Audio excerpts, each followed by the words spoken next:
O ex-secretário nacional de Justiça, Romeu Tuma Júnior, pelas redes sociais, questionou as afirmações do ex-ministro Sérgio Moro, que, ao deixar o governo, afirmou que os governos petistas nunca interferiram na Polícia Federal.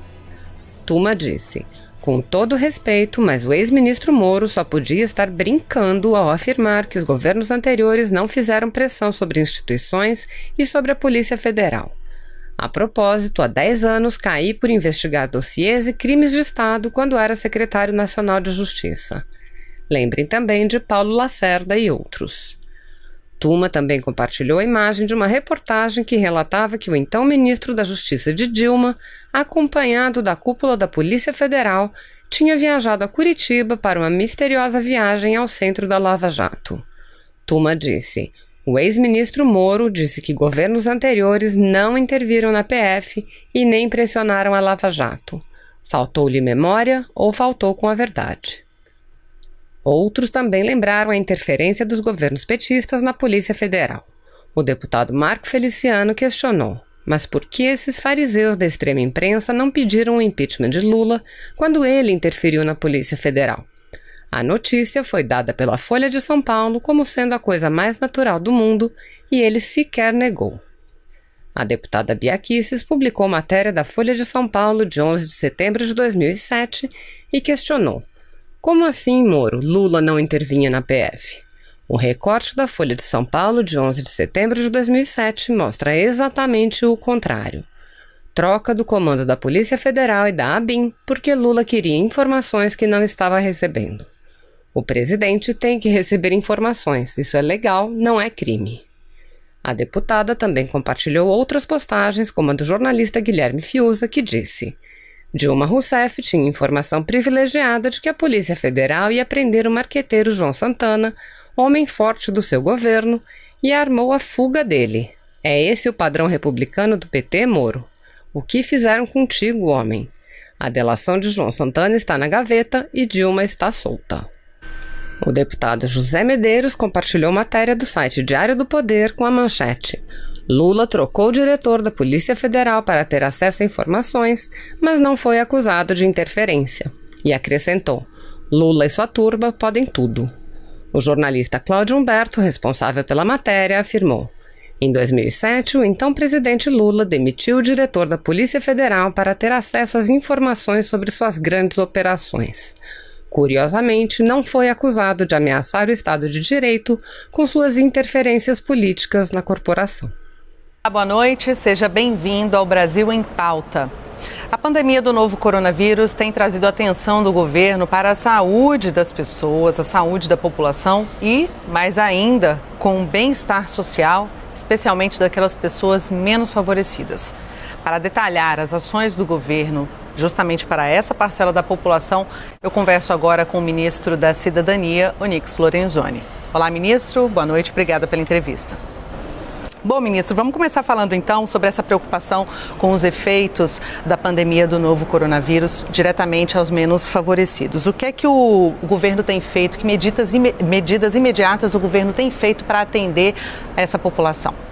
Bom, o presidente Bolsonaro tem, de maneira correta, equilibrado medidas que cuidam da saúde, que dão condições do atendimento das pessoas, que vai lá dos equipamentos de proteção, passando pelos testes, né? Passando pela estruturação, né, da estrutura hospitalar do Brasil. E junto com isso também as medidas econômicas, né? O Brasil, que foi colocado em ordem no ano passado, nós fizemos a maior reforma previdenciária, né, que o mundo ocidental já fez de uma única vez. O Brasil recuperou a confiança interna, recuperou a confiança externa, né? E nós fomos todos surpreendidos aí por essa pandemia e, obviamente, que isso causa uma preocupação muito grande no médio e longo prazo, né? Então, nós temos que proteger no presente a vida das pessoas, mas nós temos que pensar no futuro imediato, porque fome, miséria e desemprego matam tanto ou mais do que a própria epidemia. Então, o presidente tem esse esforço, coube ao Ministério da Cidadania, numa parceria que nós estabelecemos com a Dataprev e com a Caixa, encontrar, né? Eu digo encontrar porque algo entre 20 a 30 milhões de brasileiros serão bancarizados pela primeira vez, nunca tiveram uma conta em banco, e junto com as pessoas do Cadastro Único e do Bolsa Família, nós devemos atingir bem mais de 70 milhões de brasileiros. Então nós estamos falando aqui de 1/3 da população que vão ser assistidos pelos próximos 90 dias com valores que vão variar de 600, 1.200 a 1.800 reais. Então isso é um esforço superior, né, a 100 bilhões de reais, que chegará com tranquilidade. E o presidente Bolsonaro determinou que esse auxílio emergencial seja feito com segurança e com agilidade. E esse é o trabalho que a gente vem coordenando. O senhor já citou que são 3 grandes grupos de pessoas que foram divididas, né, para receber esse auxílio. O senhor pode detalhar isso para a gente? O primeiro é o Cadastro Único. São, já disse, 75 milhões de pessoas, 65 milhões tem CPF. Só para ver o trabalho, no último mês nós adicionamos 5 milhões, né, de pessoas ao cadastramento do Cadastro Único, do CAD Único. De lá, retirado do Bolsa Família, nós encontramos 9 milhões de pessoas, em torno de 6 milhões de pessoas elegíveis que já receberam na quinta-feira da Páscoa, anterior à Páscoa, e também na semana passada, nos primeiros dias, entre terça e quarta. Esses 6 milhões de pessoas já receberam. As que tinham conta na Caixa do Banco do Brasil receberam na quinta. E as demais tiveram contas digitais de poupança feitas na Caixa completamente de graça. E as pessoas já estão, desde a semana passada, operando essas contas. Bom, nós também encontramos nesse mesmo grupamento mais 3 milhões de mulheres que são chefes de famílias, que a gente chama de famílias monoparentais. Essas 3 milhões de mulheres receberam na terça e na quarta da semana passada, né? Já completamente creditado ou na conta da Caixa, ou Banco do Brasil, ou na criação da poupança digital, como determina a lei. Na semana passada pagamos as 2 primeiras parcelas do Bolsa, aqueles que têm o término do NIS, isso já há 15 anos assim, número 1, e o último dígito do NIS, número 2. O primeiro na quinta e o segundo na sexta. Ali são próximo de 3 milhões de pessoas que foram pagas. Então vamos lá, 9 mais 3, nós estamos falando aí de 12, né? E ainda na semana passada nós habilitamos 11.252.000 elegíveis dos 23 milhões que foi a primeira leva que a Dataprev processou do aplicativo, né? Então são ou os contribuintes individuais, os famosos MEIs, ou o contribuinte individual do INSS, ou então o informal, esse que nunca pediu nada para o Estado nunca enxergou ele. Então nós já temos ali habilitados dos 23 milhões, nós tínhamos 16, habilitamos na semana passada estes primeiros 11 milhões, então somados aos 12 já são 23 milhões de brasileiros pagos antes de fechar 10 dias do programa, né? E esta semana agora nós devemos pagar a diferença, então aí nós estamos falando de mais 5 milhões e devemos pagar muito provavelmente mais uns 6 a 7, então aí nós já estamos falando essa semana em 13 a 14, né, dependendo dessa diferença dos 12 milhões, mais os 5 ficaram para trás. Se forem todos elegíveis, pode ser até mais, né? E a complementação a semana toda do Bolsa, que vai fechar 52, 53 milhões de brasileiros. Só para que as pessoas tenham ideia, o normal do Bolsa eram 2.700 por mês. Nesta parcela do mês de abril, assim como vai ser em maio e em junho, vai ser pago a todos os participantes no Bolsa Família 15 bilhões de reais. Ou seja, é um valor histórico muito importante e que seguramente vai ajudar muito essas famílias, que são aquelas que estão na extrema pobreza e na pobreza, são aquelas que realmente mais precisa. A gente viu inúmeras reportagens de gente em fila de Receita Federal para atualizar o CPF, que por causa disso, em tese, não estaria conseguindo benefício. Então, é bom a gente explicar qual é essa questão do cadastro, dessa dificuldade das pessoas e o que isso não tem a ver com a questão do CPF, né, ministro? Bom, são duas coisas, né? Primeiro, as pessoas podem ter alguma restrição no seu CPF e na primeira semana tinham, mas nós falamos com a Receita e a Receita fez uma limpeza, ou seja, ela transferiu para alguns meses à frente a questão que envolve o não ter votado nas últimas eleições, porque isso bloqueia o CPF, né? Então ela abriu mais prazo para que as pessoas possam regularizar e da mesma maneira, aí isso melhora, né, para as pessoas que foram bloqueadas da primeira vez, porque eu estou dizendo, tem que entrar de novo no aplicativo e se recadastrar, quem não recebeu, né? Bom, a outra coisa, pode ter outra dificuldade lá na Receita. Então a Receita também atendeu um apelo que foi feito pelo Ministério da Cidadania e a Receita então abriu a possibilidade pela internet as pessoas entrarem, é gratuito a alteração, a atualização do seu CPF. E se a pessoa ainda tem dificuldades, ela pode ir numa agência dos Correios, custa R$ 7,00, e ali ela faz o que ela quiser, ela altera, ela atualiza, ela cumpre lá alguma informação que a Receita Federal esteja cobrando dela e aí levanta o bloqueio do CPF dela e aí ela vai ter direito a receber.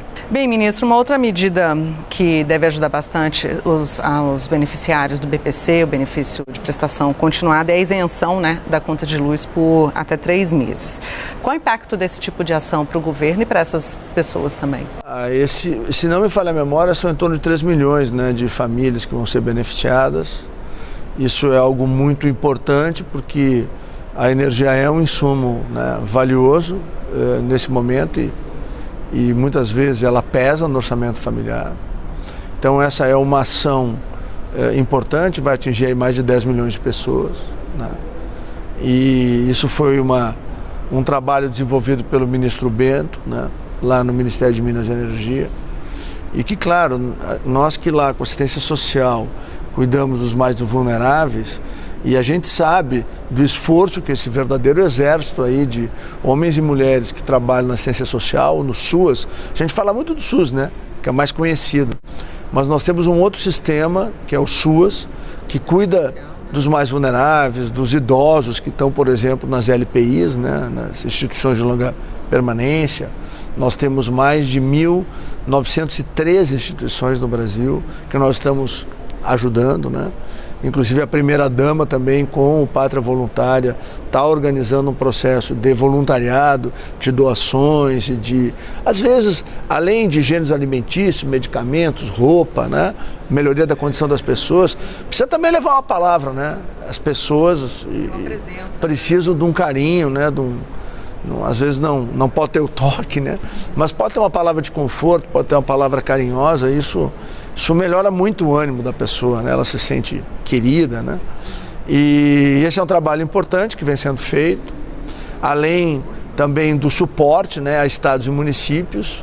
Nós recebemos aí, está previsto um valor de mais de 2 bilhões de reais que nós vamos aplicar no reforço dessa estrutura de acolhimento, de atendimento aos mais vulneráveis, exatamente para minorar o impacto da doença, né? Que isso é muito importante. O governo federal está transferindo recursos para estados e municípios de todas as horas.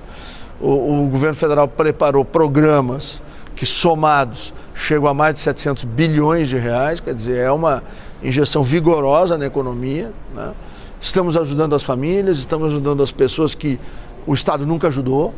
É uma determinação do governo Bolsonaro atender esses informais que nunca pegaram um centavo do Estado, né? Ajudar essas famílias e estimular que com responsabilidade, de maneira gradual, as prefeituras vão soltando as atividades econômicas nas cidades. Bem, ministro, para a gente encerrar, o senhor gostaria de deixar algum recado para a população, para essas pessoas que precisam da ajuda do governo e que contam com esse apoio nesse momento? Bom, primeiro dizer que com tranquilidade, esses recursos estão disponíveis por 90 dias. O aplicativo da Caixa, para aqueles que não estão nos cadastros, que nós já encontramos as pessoas, está disponível. As pessoas podem se cadastrar até o dia 2 de julho. Mesmo um cadastramento feito lá, vão lá em 30 de junho, ele, uma vez encontrado, ele vai receber os recursos, as 3 parcelas que ele tem direito. Então, as pessoas fiquem tranquilas. Esse aplicativo, essa conta digital que a Caixa cria, e o aplicativo Caixa Tem, ele permite, por exemplo, que a pessoa transfira para um filho, para uma filha, para um vizinho, para um amigo, para uma amiga, que tenha, inclusive, cartão, né, de ou qualquer banco, sem nenhum custo. Nós acertamos isso, não tem taxa nenhuma. Uma outra coisa muito importante, a pessoa está negativada lá no seu cheque especial, não se preocupe, não interessa quanto você está devendo, os bancos públicos já são assim, os privados fizeram acordo com a gente, a conta pode estar vazia aqui, e a continha nova, ela é uma conta vinculada, você pode usar o cartão dessa aqui, mesmo que esteja devendo, nesses R$600 são intocáveis, ou 600 ou 1.200, o que for. É intocável, ninguém toca, esse é só seu, para comprar alimento, para comprar medicamento, para comprar roupa, para poder enfrentar esse momento difícil até que o Brasil volte a trabalhar e a vida, se Deus quiser, volte ao normal. Pode confiar, nós estamos com muita humildade, com muita seriedade, com muito esforço, trabalhando para que juntos a gente vença isso e o Brasil saia mais forte dessa epidemia. Bem, ministro, e os beneficiários do Bolsa Família? Eles já estão recebendo esse auxílio emergencial e é o maior número da história, não é isso? Exatamente. São 2 coisas que o governo Bolsonaro bateu o recorde. Primeiro, 14 milhões, vamos ser bem precisos, tá? 274 mil famílias, né? E que vão receber mais de 15 bilhões de reais de uma única vez. Tá certo, ministro. Se você apoia Jair Bolsonaro, curta este vídeo, manifeste a sua opinião e compartilhe para que a vontade do povo brasileiro seja conhecida. Inscreva-se no canal para ter acesso gratuito ao nosso conteúdo. Uma produção Folha Política.